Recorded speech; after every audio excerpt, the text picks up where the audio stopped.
Ги гледате вестите на Сител. Во студиото со вас, Маријан Ников. Добро утро, вести во 9. Според директорот на Дирекцијата за заштита и спасување Стојан Чангелов, во текот на вчерашниот ден имало во Македонија повеќе од 32 пожари, но сите се изгаснати. Најтешко беше во Мариово, кај селото Лопатица, но пожарникарите и членовите на ДЗС во текот на ноќта овој пожар го ставија под контрола. Во овој момент 4 пожари ни представуваат голем предизвик. Тоа е пожарот во Мариовско, кој што веќе од Мариовска страна е безмалку целосно ставен под контрола, активен од страна на регионалниот пат Прилеп Битола. Понатаму, вториот предизвик останува пожарот на територијата на Македонски Брод, каде што вчера повторно го активирав модулот за шумски пожари на Дирекцијата за заштита и спасување, во моментот составен од 25 доброволни пожарникари и 5 оперативци на дирекцијата, кои дават поддршка на локалните пожарникари од Македонски Брод.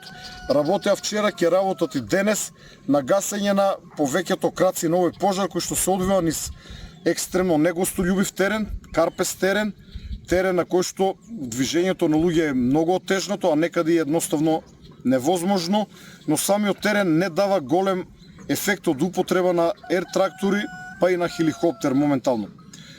Наредниот пожар е пожарот кој што вчера изби во атарот на село Никуштак, општина Липково, кој што веднаш го нападнавме со 3 ер-трактори во почетна фаза, 3 ер-трактори во 9 налети истурија по 9 тона вода, значи 81 тон вода истурени на местото каде што настана овој пожар, но истиот повторно се прошири, излезе од контрола, се движи во насока на манастирот на село Матејче и во насока на село Матејче.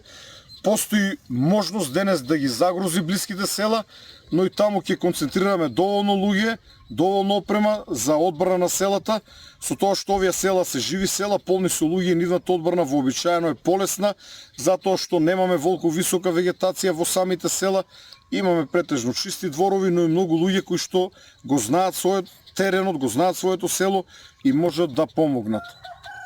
Исто така имаме уште неколку помали активни пожари кои што очекувам да бидат изгаснати.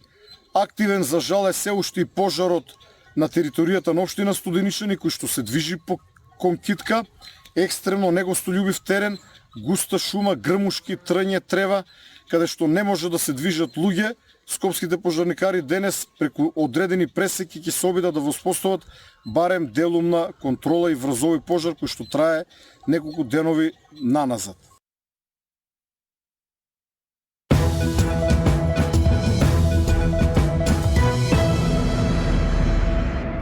Еден од главните предизвици во надворешната политика останува проблемот со Бугарија. Премиерот Мицковски вели дека е подготвен во секое време да се сретне со бугарскиот колега, но само доколку има услови за некакви суштински разговори, бидејќи како што рече, не сакал да го троши ниту своето, ниту неговото време. Човековите права на сите заедници, на сите граѓани се гарантирани со нашиот устав.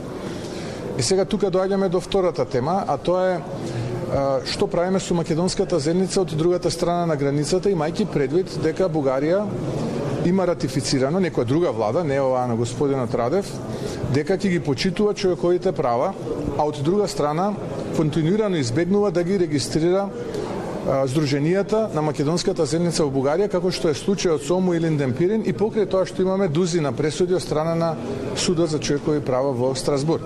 Партнери треба така да разговараат, партнерски, искрено, соседи исто така треба така да разговараат и јас сум подготвен секогаш да разговарам на оваа тема.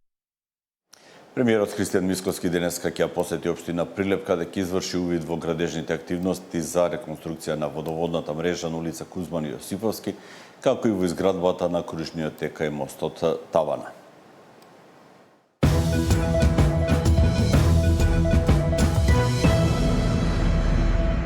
И годинава ќе има училишна кошничка. Владата подготвува мерки за поевтин школски прибор пред почетокот на учебната година. Министерот за економија ќе договара детали со трговците, а се очекува цените повторно да бидат намалени до 15%. И годинава ќе има училишна кошничка, мерка со која треба да се спречи поскапување на школскиот прибор пред почетокот на учебната година. Министерот за економија Дурмиши денеска ќе ги договори деталите со трговците.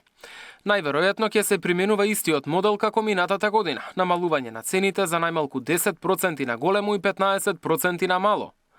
Предлогот потоа ќе патува до Илинденска. Премиерот Мицкоски потврди дека одлука ќе се носи на првата наредна седница. Да, ќе има и во вторник на владина седница ќе донесеме одлука. На списокот повторно ќе бидат најпотребните работи за училиште, од ранци и тетратки до пенкала, моливи, боички и фломастери.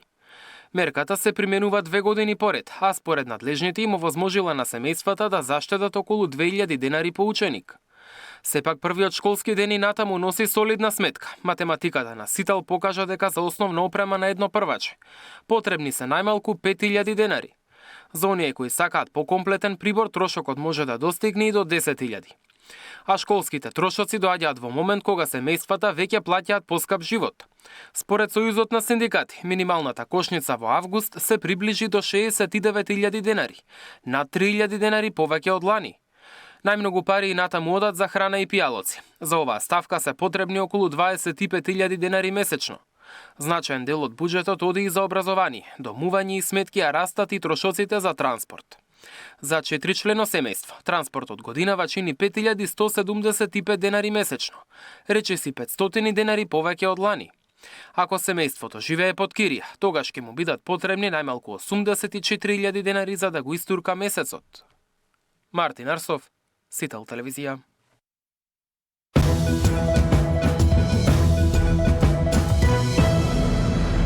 Во продолжение вести од светот.